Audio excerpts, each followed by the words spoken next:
So guys, Dr. Aaron McElhenney here with Revival Performance Physical Therapy, and today I'm going to be showing you guys an exercise to strengthen the transverse abdominis. So the transverse abdominis actually wraps from all the way from our back all the way around. So it's kind of like our natural built-in back brace. So you don't necessarily need a back brace if you can just learn how to tighten these muscles and stabilize the back. So a lot of times people think of like working out their core and their abs, and they just think about the six-pack muscles right here called your rectus abdominis. While that looks really cool, it doesn't provide as much support for the actual back and pelvic region to really keep everything nice and solid and stable so you're not injuring anything in your lower back. So a lot of times for people with low back pain, or even if you don't have low back pain, but especially after like any sort of abdominal surgeries or any sort of like if you're pregnant, everything gets really stretched out and you kind of can't engage those very well. And so you kind of just forget to do it, especially right after a surgery. You don't want to engage it because it hurts to do it. And so you kind of lose that ability and that awareness of how to do that.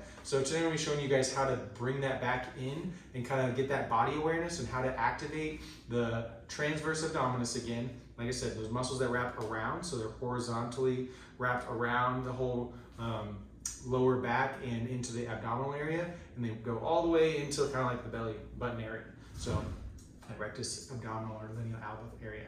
So what you're going to do with this is laying on your back. It's called a supine with your knees bent like this. That just takes a little pressure off your hip flexors. And then those two little hip bones right here and here, called your ASIS, you're gonna put your fingers just barely inside of that. So you can just put your finger barely inside of that. So you're not on the hip bone, but you're just inside of that. So at that position, you're not on the abdominal muscles, you're not on the rectus, the six-pack muscles, but you're just inside of that. And now you'll be able to feel if that muscle is activating properly. So I give multiple different ways of cueing this. The first way that I try, but a lot of times that doesn't help, but we'll try that first place, is just kind of trying to push that belly or push into your fingers a little bit, activating. You should feel that activate, just like that. Like you feel it kind of pushing your belly or your finger out just slightly and holding that for 2 breaths. So I almost always do it with breathing so that you don't just hold your breath while you're doing this. Because a lot of people, they'll do a different type of abdominal bracing where they just hold their breath and just push out like that. Well, that does create stability. If you're only able to create it with holding your breath, you're not going to do it very often, especially when you're just bending, lifting, twisting, all that kind of stuff, reaching for things. If you need to hold your breath all the time, breathing's a little bit more important than doing things properly. I mean, justifiably keeps you alive, but it doesn't help you maintain good alignment in your lower back and everything nice and stable. So put those fingers just inside of that hip bone. Press down a little bit so you're pushing into kind of towards your back or in kind of towards your pelvis area, and then think about just pushing out against that a little bit, feeling that engage, and then taking 2 breaths to hold it while you're doing those 2 breaths. Another cue that I do that's kind of weird, but it works a lot of times. If that doesn't work, is think about you're doing that same thing, say you're not figuring it out by you're not feeling that way. Think about like you're going pee and you're holding in your pee. So you just pull in your pelvic floor muscles. When your pelvic floor muscles engage, it generally will activate your transverse abdominis too. It's very, almost just goes together. When your pelvic floor engages, your transverse abdominis engages as well. So try and doing that, holding that for 2 breaths. That's a 2-for-1 deal anyways, because a lot of times your core is made up of your pelvic floor, your diaphragm, and your transverse abdominis. So you're getting 2 birds with 1 stone and working on that breathing. So holding that in, taking 2 breaths to feel that you're engaging that and still able to breathe at the same time.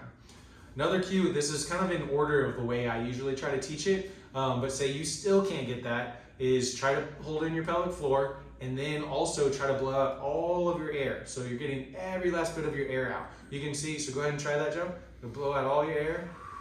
Blow, blow, blow, blow, more. That's turning on more than just the transverse abdominis, but you can see that those the rib cage, especially that lower rib cage, it was a little bit flared out, meaning some of those external obliques and transverse abdominis weren't fully activated. He was doing a good job at activating them without doing that, but now everything's nice and activated. That's kind of pulled down. It's drawn in the external oblique, internal oblique, and the transverse abdominis. All of them are nice and engaged. Now doing that, you don't have to keep all the air blown out, but feel what muscles activated at that point, and then take 2 breaths while you maintain that activation in that core.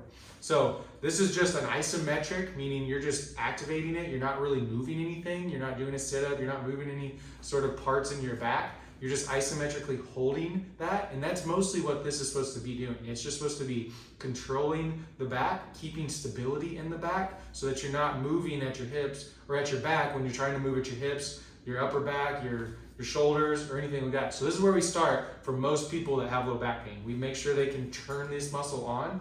If they can't, they're gonna be using the wrong muscles, and they're gonna probably be putting that extra stress on their back instead of somewhere else. So we start with this, turning on that transverse abdominis, and then we work into more stringent exercises while you're doing this thing. So next one after this is what I'll do is you'll activate that without moving any of that. So doing both hands on those on each side of the PS or the ASIS, those little bumps there, and then letting one leg fall out. It's called bent knee fallouts. So now you're working on controlling that hip, letting that knee fall out as far as you can without letting anything move in here. So you're using that transverse abdominis to let those knees fall out.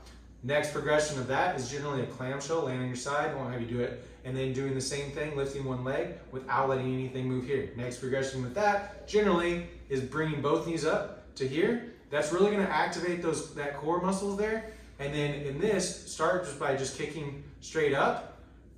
And then if you're still able to control that back and not let that back move, you can kick out a little bit further. We don't wanna kick out as far to where so far you can't control the lower back. If you can't control that, it's too far. Don't go so much that your back is moving, your pelvis is moving. The only thing moving is your hips here. You're trying to control the abs and the lower back without moving the lower back while you're just moving the hips.